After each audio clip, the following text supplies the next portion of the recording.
안녕하세요. 오늘도 사연살롱을 찾아주셔서 감사합니다. 저는 30대 초등학교 여교사예요. 저는 작년에 결혼할 뻔했다가 파혼을 했어요. 아니, 정확히 말해서 파혼을 당했어요. 파혼을 하고 한동안 정말 많이 힘들었는데 얼마 전 이런 저의 억울함을 한 방에 씻겨 내려가게 해준 일이 있어 속 시원한 마음에 이렇게 사연을 보내봅니다. 저의 파혼 이유는 저희 부모님 직업 때문이었어요. 부모님은 시장에 있는 작은 점포에서 음식 장사를 하고 계시거든요. 왜 시장에 가면 호떡도 팔고 옥수수도 파는 그런 가게요. 저희 부모님은 각자 그런 작은 점포에서 지금까지도 호떡과 붕어빵, 옥수수 같은 것들을 팔고 계세요. 부모님은 각자 처녀총각 때 시장에서 운명처럼 만났어요. 호떡 아가씨와 붕어빵 총각으로 불리며 자연스럽게 연인이 되었고 그 인연은 결혼으로 이어져 저희 부모님이 되셨죠. 제가 태어나기도 전부터 각자의 점포에서 지금까지 한결같은 정성으로 최선을 다해 음식을 만들고 계세요. 멋모르던 아주 어릴 땐 엄마 아빠가 팔다 남은 맛있는 음식을 매일 먹을 수 있어서 좋았던 기억이 아직도 나는데 저는 학교에 다니고부터는 이상하게도 엄마 아빠가 시장에서 그런 장사를 한다는 게 창피하다고 생각했어요. 그래서 친구들이 혹시나 시장에 와서 저희 부모님을 볼까봐 일부러 저는 시장 근처엔 얼씬도 하지 않았었죠. 저는 매년 학기 초 부모님의 직업을 써내야 하는 안내문엔 엄마는 전업주부, 아빠는 회사원이라고 거짓말로 썼고 혹시라도 친구 중 누군가 저희 부모님이 시장에서 장사하는 것을 알게 될까봐 전전긍긍했어요. 그냥 싸구려 음식인데 뭘 그렇게 신경 써. 그냥 만들어도 사람들은 몰라. 모르긴 왜 몰라. 먹어본 사람들은 다 알아. 사람 입에 얼마나 정직한데. 그리고 사람 입에 들어가는 음식엔 다 정성이 들어가야 하는 거야. 그냥 싸구려 음식인데. 엄마 음식이 값으로 따지자면 싼 건 맞지만 그만큼 힘든 사람들이 자주 찾아주는 음식이니까 더 신경 써야지. 아빠도 그래서 일부러 좋은 판만 골라서 삶으시잖아. 엄마 아빠는 비록 싼 음식이지만 온 마음을 다해서 만들고 싶어. 고작 몇백 원, 몇천 원 하는 음식인데 저는 매일 저녁 호떡 반죽에 들어가는 육수를 만드는 엄마와 새벽까지 팥을 삶는 아빠를 보며 누가 알아준다고 저런 고생을 하는지 이해가 가지 않았어요. 하지만 점차 철없던 생각은 한결같은 정성으로 음식을 만드는 부모님을 보고 점차 바뀌게 되었고 세상은 저희 부모님처럼 정직하고 성실하게 살아야 한다는 큰 교훈을 배우게 되었나 봐요. 나중엔 저희 부모님의 직업을 무척 존중하게 되었어요. 그런 저희 부모님을 직업이 전부인 듯 자신의 잣대로 평가하고 무시하다니 지금 다시 생각해도 분노가 일어요. 왜 어른들이 그런 말씀을 하시잖아요. 저런 건 귀신도 안 잡아가고 뭐하냐고. 저는 파혼 후 분노가 치밀어 오를 때마다 그런 비슷한 생각을 했어요. 부디 제발 누구든 좋으니 천벌이라도 내려주라고요. 그런데 하늘이 제 억울함을 알았을까요? 2달 전 뜻밖의 기회가 찾아왔고 그 소식을 듣고 어찌나 기분이 좋던지. 제 밑으로 9살 터울의 여동생이 있어요. 소위 말하는 늦둥이였죠. 저는 태어난 동생에게 질투는커녕 동생과 차이가 많이 나서인지 세상에서 가장 예쁘고 귀여웠어요. 하지만 정작 본인은 자기 외모가 마음에 들지 않는다며 불만이 컸었죠. 언니, 나는 왜 눈이 이렇게 작지? 언니는 쌍꺼풀도 있는데 나는 없고. 엄마 아빠가 나이가 많을 때 나를 낳아서 좋은 건 하나도 못 줬나 봐. 언니는 이렇게 예쁜데. 저는 동생이 볼에 잔뜩 바람을 넣고 투정 부리는 모습까지도 너무 사랑스러웠어요.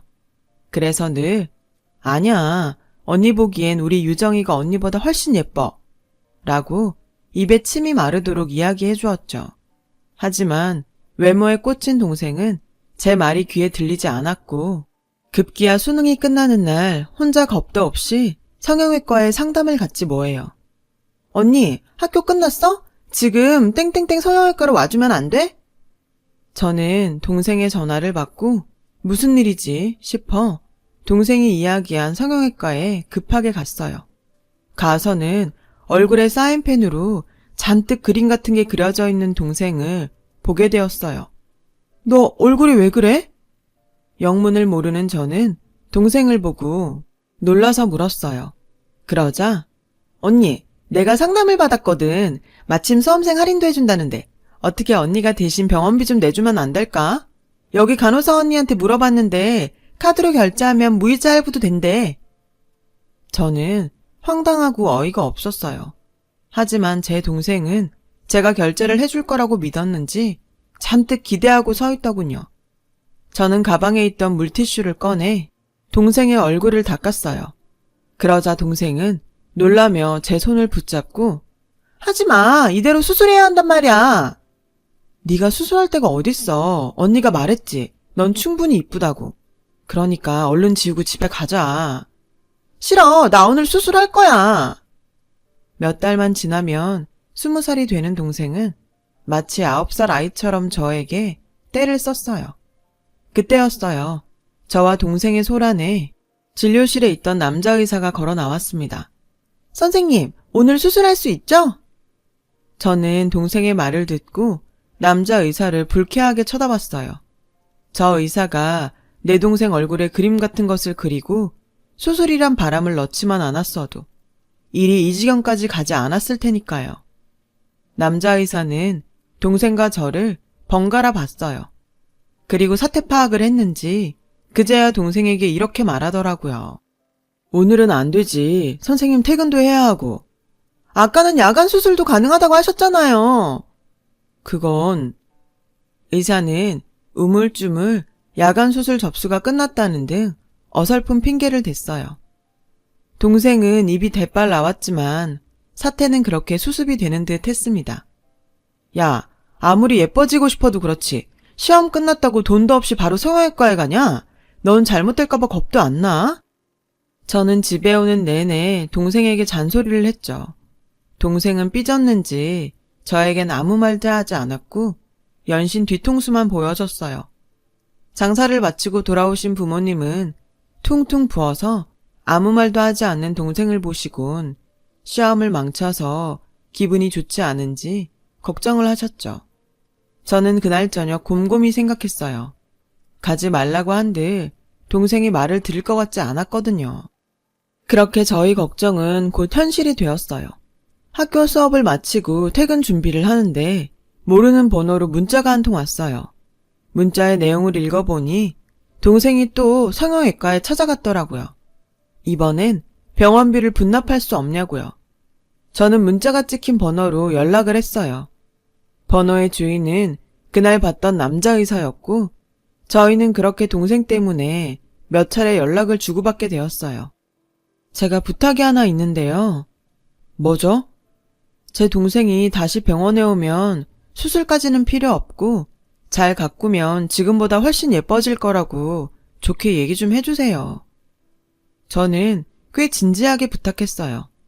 그런데 이 남자가 하는 말이 저를 뜨끔하게 만들지 뭐예요. 말은 해줄 수 있는데 동생이 믿을까요? 네? 성형외과 의사가 수술 없이 예뻐질 거라는 말을 왜 해요? 당연히 수술을 해야 이뻐지지.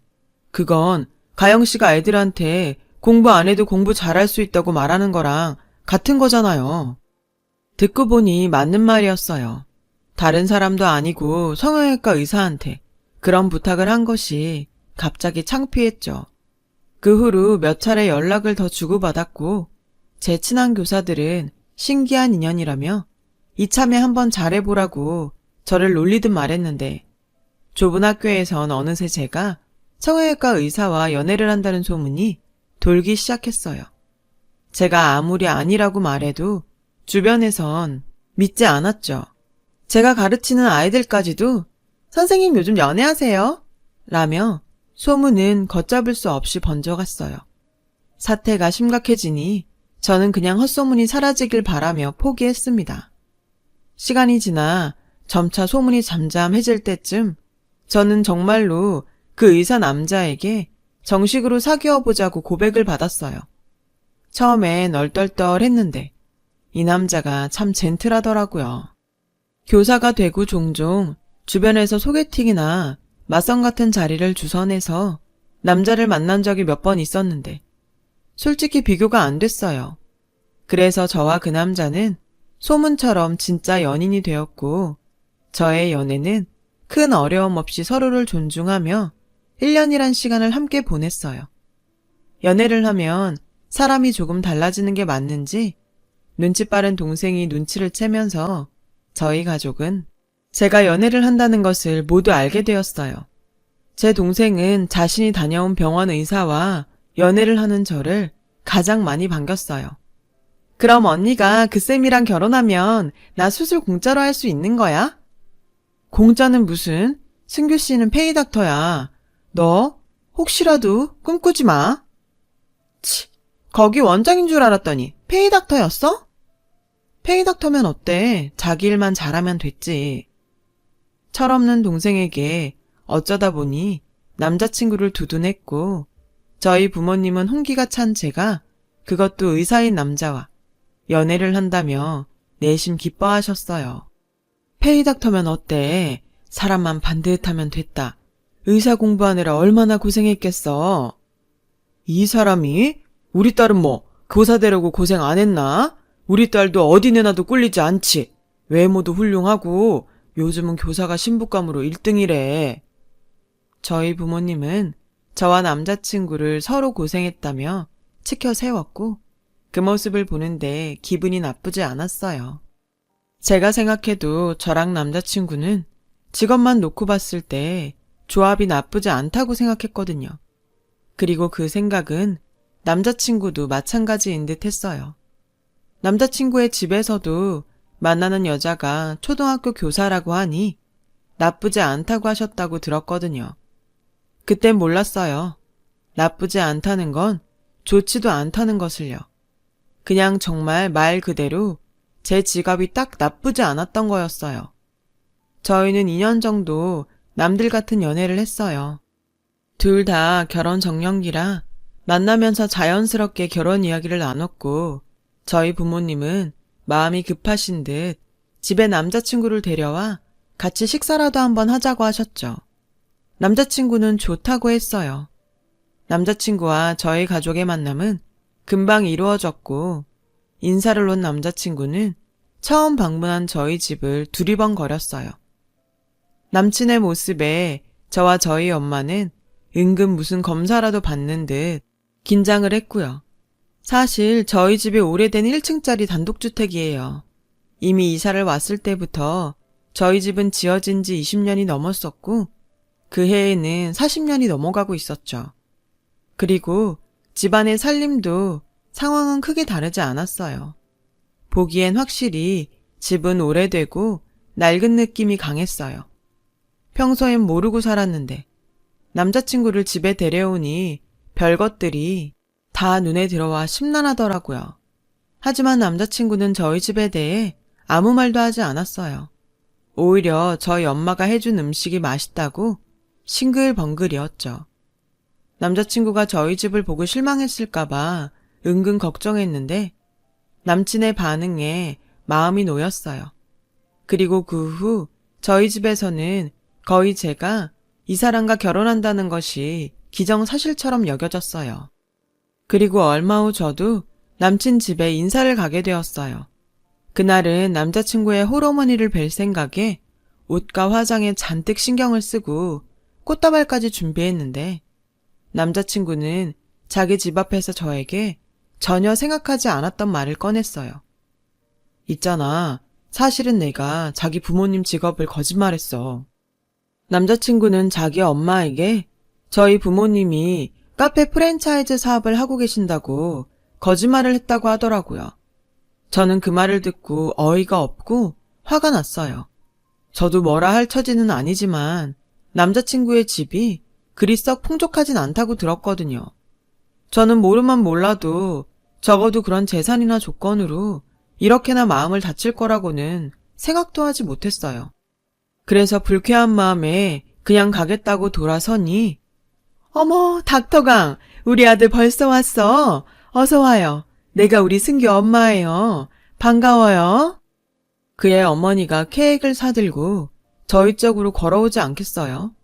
당황한 저희를 보며 그의 어머니는 아무것도 모른 채 집으로 들어가자고 하셨고 저는 얼떨결에 그의 집에 들어가게 되었어요. 그가 사는 아파트는 20평이 조금 넘었는데요. 저희 집에 비해 훨씬 낡았어요. 그의 어머니는 초면인 저에게 남자친구가 고등학교 때 남편과 이혼을 하고 혼자 어렵게 남편을 의대에 보냈다고 지난날을 자랑스럽게 이야기하셨어요. 남자친구가 저희 부모님에 대해 거짓말을 하지 않았다면 전혀 개의치 않았을 이야기였는데 저는 내내 마음이 편하지 않았어요. 마치 어릴 때 친구들이 저희 부모님의 직업을 알까봐 전전긍긍을 했을 때와 똑같았어요. 그리고 제가 우려하던 일은 곧 현실이 되었어요. 가영 씨라고 했나? 가영 씨는 지금 어느 동네 살아요? 우리 승규도 슬슬 개원을 해야 하는데 어느 동네가 괜찮을지 요즘 내가 부동산만 다닌다니까. 그의 어머니는 제게 사는 동네를 물으셨어요. 제 대답에 아, 거긴 동네가 좀 애매한데 재개발 얘기가 있긴 한데 시장 근처라 그런지 손님 격이 좀 떨어지는 것 같고 아, 그래도 뭐 부모님이 사업을 하시니까 돈 걱정은 없겠네요. 그죠? 체인점 이름이 뭐예요?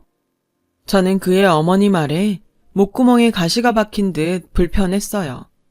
그래서 저는 그의 어머니에게 저희 부모님의 직업을 사실대로 이야기했습니다. 언젠가는 아실 텐데 언제 들킬까 끙끙거리기 싫었거든요. 사실 저희 부모님은 시장에서 호떡이랑 붕어빵을 파세요. 뭐? 잠깐만. 내가 지금 뭘 들은 거야? 시장? 호떡? 그의 어머니는 제 말에 깜짝 놀라셨는지 어이가 없다는 듯 호들갑을 떠셨어요. 그 모습에 저는 민망했고 남자친구는 당황한 눈치였어요. 엄마, 내가 이따가 설명할게. 어머, 기막혀? 설마 내가 아는 시장 안에서 비위생적으로 파는 싸구려 호떡이랑 붕어빵 말하는 거예요? 그의 어머니는 저에게 도끼 눈을 하며 사실 확인을 했어요. 비위생적이라는 둥, 싸구려라는 둥, 기분 나쁜 단어들에 꽂혀 저는 아무런 대답도 하지 않았죠. 제 반응에 그의 어머니는 답답하다는 듯 일어나 냉장고에서 찬물을 꺼내 그 자리에서 벌컥벌컥 마시더라고요. 그리고 아주 불쾌한 눈으로 저를 쳐다보더니 그 찬물을 갑자기 저에게 뿌리셨고 저는 처음 당하는 수모에 놀라 그의 어머니를 쳐다봤어요. 그러자 그의 어머니는 성난 코뿔소처럼 씩씩거리며 저에게 화를 내기 시작하셨어요. 미안한데 이 결혼은 무효야. 나는 그런 싸구려 불량식품이나 파는 집구석하고는 사돈할 생각이 눈꼽만큼도 없거든. 초등학교 교사라고 해서 나쁘지 않다고 생각했는데 어디 감히 그런 하찮은 집에서 우리 아들을 넘봐. 아주 웃기지도 않아. 그런 집구석에서 자란 주제에 지 기분이 나빠? 그렇다고 대답을 하네. 역시 보고 자란 게 그 꼬라지니. 하찮은 집? 저는 저희 집보다도 더 초라한 그의 집을 보면서 헛웃음이 나왔어요. 그러는 사이 남자친구는 놀라서 얼른 수건을 가져와 제 얼굴을 닦아주더라고요. 그 모습에 더욱 화가 뻗친 그의 어머니는 다 큰 당신의 아들의 등짝을 후려치며 이렇게 말씀하셨어요. 내가 너를 어떻게 키웠는데 이런 말도 안 되는 집구석 여자를 데리고 와? 저는 더는 그 집에 있을 수 없었죠. 남자친구의 손을 뿌리치고 그 집을 뛰쳐나왔어요. 그리고 오는 택시 안에서 내내 울었어요. 되먹지 못한 사람이 얘기하는 그 웃기지도 않은 말에 헛웃음도 나왔지만 그 사람이 그의 어머니인 것이 마음 아팠고 입에서 나온 아픈 단어들을 마냥 흘려들을 수가 없었어요. 그날 밤 남자친구는 연신 전화와 문자로 미안하다고 했어요. 어떡하든 자기 엄마를 설득할 테니 기다려달라고 애원했죠. 저는 남자친구에게 헤어지자고 말했고요. 니네 집이 그렇게 잘났어? 지들 처지는 생각도 하지 않고 우리 부모님 직업이 하찮다고? 창피하다고? 너 내가 그렇게 창피했니? 그렇게 거짓말하는 너와 똑같은 너의 집과는 더는 엮이고 싶지 않아. 너 같은 사람이 좋았던 내가 다 창피하다야. 그렇게 얘기했죠. 제 말을 들은 남자친구는 아무 말도 하지 못하더라고요. 저희는 그렇게 헤어지는 듯 했어요.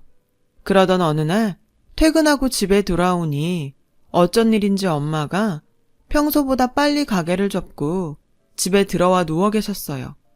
그리고 제 눈에 엄마의 한쪽 팔에 감아진 붕대가 보였어요.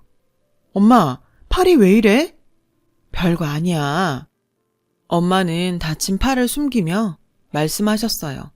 그런데 별거 아니긴 네 엄마 빈혈이 도져서 주춤하다가 기름판에 팔을 대었다.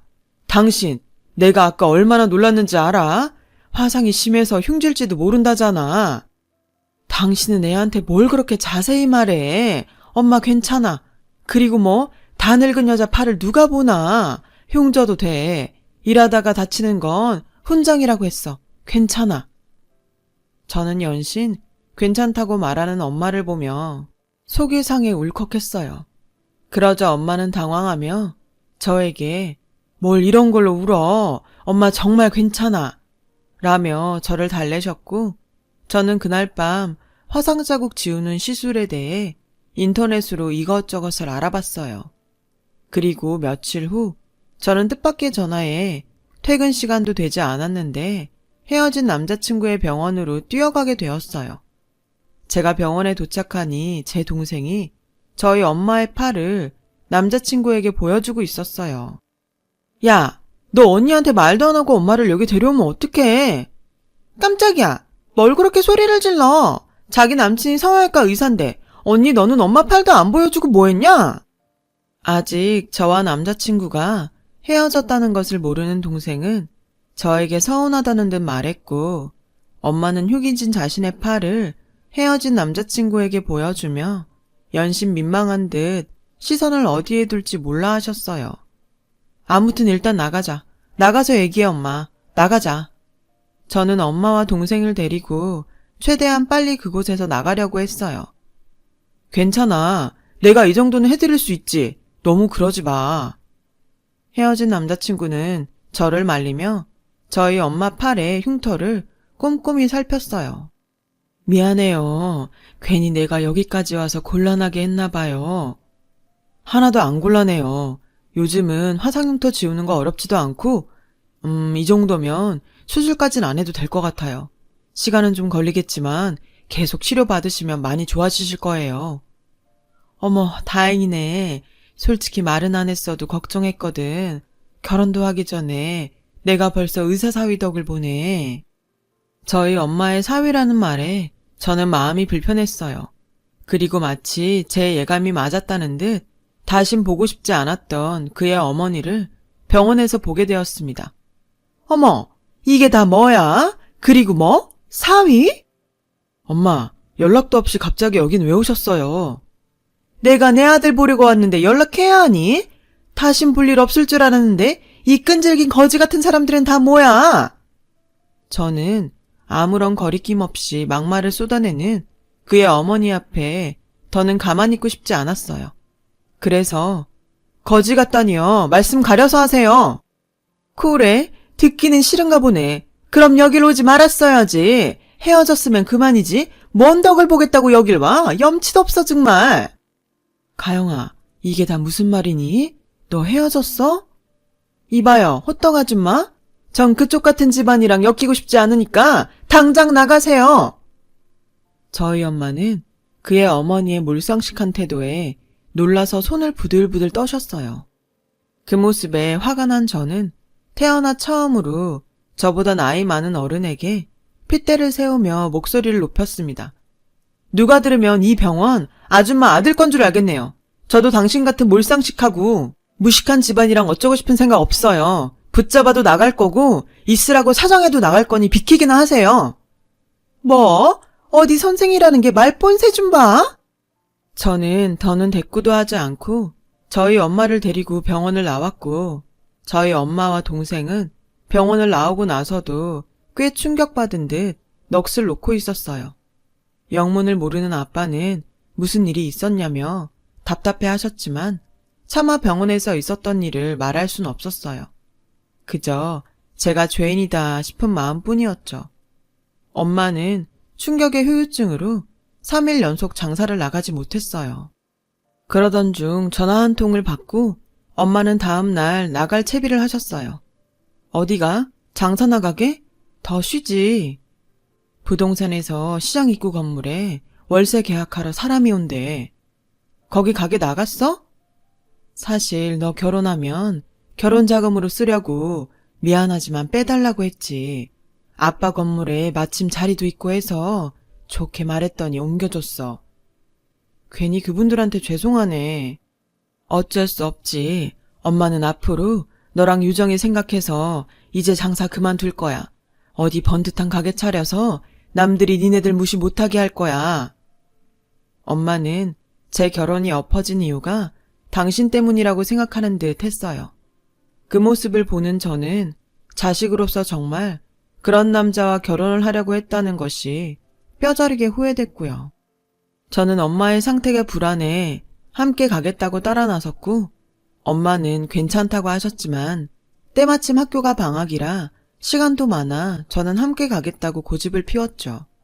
그리고 저희가 도착한 그곳에서 정말 어이없게도 그의 어머니를 보게 되었는데 부동산 사장님의 말을 들어보니 페이닥터인 당신 아들의 병원을 개원하려고 월세를 알아보고 있더군요. 시장통 주변 사람들은 손님들도 격이 떨어지니 어쩌니 하더니 여기까진 왜 왔대요? 여튼 아무것도 모르는 부동산 아저씨는 그의 어머니한테 여기 건물 주인이라며 저희 엄마를 소개했어요. 그러자 그의 어머니는 눈이 튀어나올 듯 커지더니 아니, 사장님이 뭐 잘못한 거 아니에요? 어떻게 이 건물이 이 여자 거예요? 시장 바닥에서 싸구려 호떡이나 파는데 어떻게 이 큰 건물 주인이야? 말씀 이상하게 하시네. 여기 이 호떡집 사장님 거 맞아요. 그리고 여기 근방의 좋은 자리 건물들은 죄다 호떡집 사장님이랑 남편분 거예요. 말도 안 돼. 사장님 뭐 잘못하신 거 아니에요? 내가 이 동네에서 몇 년인데 싫으면 다른 동네 가든가. 솔직히 여기 자리가 워낙 좋고 이 주인분들이 항상 싸게 주셔서 들어오고 싶어서 줄 선 사람 많아요. 아, 짜증나. 계약하실 거예요, 말 거예요? 잠시만요.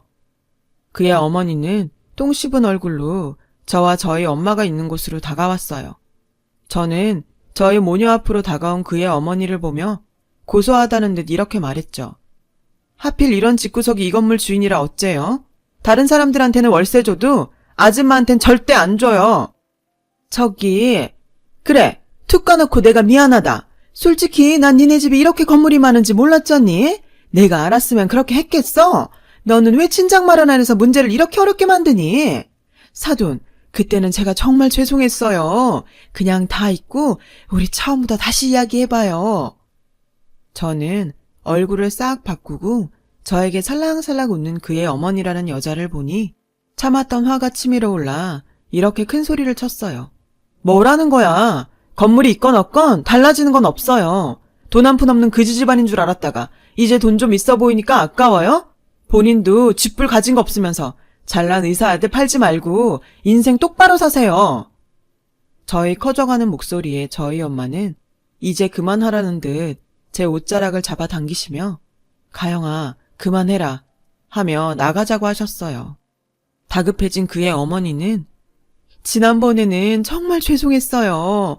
여자 혼자 아이 키우면서 사는 게 힘들어서 팍팍하게 살다 보니 제가 실수를 했네요. 사돈, 제가 정말 잘못했습니다. 저의 아들 얼굴 봐서 이 결혼 다시 진행해 주세요. 저 여기 계약하려고 살던 집이며 아들 앞으로 대출도 많이 받았어요. 이 건물 위치에 비해서 월세가 많이 싸서 순전히 여기 하나 보고 다 올인했는데 제발 저희 모자 좀 살려주세요. 저희 엄마는 기가 차서 다시 손을 바들바들 떠시기 시작했어요. 그 모습에 뒤늦게 연락을 받고 온 아빠는 무슨 일이냐며 저에게 물었고 제가 사실대로 이야기하자 아빠는 비상계단에 놓여있던 빗자루를 가지고 와선 그의 어머니를 쓸어버리기 시작했어요. 도대체 건물에 쓰레기가 왜 이렇게 많은 거야? 이러니 재수가 없잖아. 그의 어머니는 저희 아빠의 빗자루에 밀리며 일어나셨고, 상황이 이렇게 되니 창피한 그의 어머니는 살다 살다 이런 꼴은 처음이라며 혼자 성질을 부리다가 그 자리를 도망쳤어요. 저희 엄마와 저는 그 모습에 그동안 답답했던 속이 뻥 하고 뚫리는 듯 시원했죠. 그 후 저희 동네의 건물값이 무섭게 오르기 시작했어요. 저희 엄마의 건물은 물론이고 아빠의 건물까지 합사해 저희 부모님은 태어나 처음으로 가장 큰 돈을 손에 넣게 되셨고, 저는 농담처럼 이제 장사는 그만두고 좋은 집에서 편하게 쉬시며 살라고 말했는데, 무슨 소리, 돈은 자고로 자기 손으로 벌어야지. 이 돈은 잘 뒀다가 우리 딸들 시집 갈 때 잘 써야지. 나랑 네 아빠는 시장에서 장사하는 게 천직이야. 안 그래요, 여보? 당신 말이 맞지. 시장엔 사람 사는 냄새가 나서 재밌어. 그리고 우리가 없으면 오다 가다 호떡 하나 붕어빵 하나 사 먹는 사람들은 다 어떡하니? 우린 음식도 팔지만 그런 재미도 판다. 그래요. 엄마 아빠 즐거우시면 됐어요. 저랑 동생 때문에 장사 그만두시지는 마세요. 이만하면 정말 저희 부모님은 천상의 짝꿍이 아닐 수 없다는 생각이 들어요. 저도 언젠가는 이런 저희 부모님의 가치를 알아주는 짝꿍을 만날 수 있겠죠. 비록 파혼이란 겪지 않았으면 좋았을 인생의 고비를 넘겼지만 저는 이번에 또 한 번 저희 부모님으로부터 많은 것을 배우게 된 것 같아요. 직업에는 귀천이 없다고 하죠. 추억을 판다는 저희 아빠의 말을 들으니 정말 그 말이 맞는 것 같다는 생각이 듭니다. 지금까지 제 사연 들어주셔서 감사합니다. 하시는 일에 모두 보람과 행복이 함께하길 진심으로 바랍니다. 여러분, 사연 댓글에 응원과 현명한 조언 부탁드려요. 좋아요와 구독은 저에게 큰 힘이 됩니다. 오늘도 좋은 일 가득하세요.